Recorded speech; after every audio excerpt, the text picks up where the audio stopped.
You ask Tiger to solve. This deals with linear equations with one unknown. The final result is x equals 25. Let's solve it step by step. Simplify the expression. Find the greatest common factor of the numerator and denominator. Factor out and cancel the greatest common factor.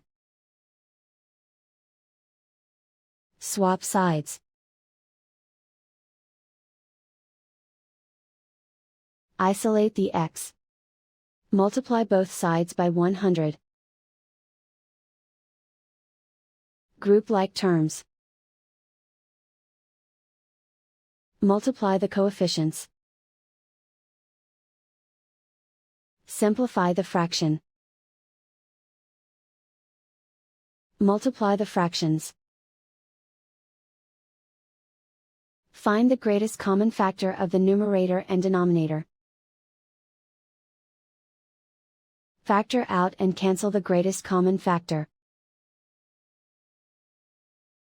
And so the final result is x equals 25.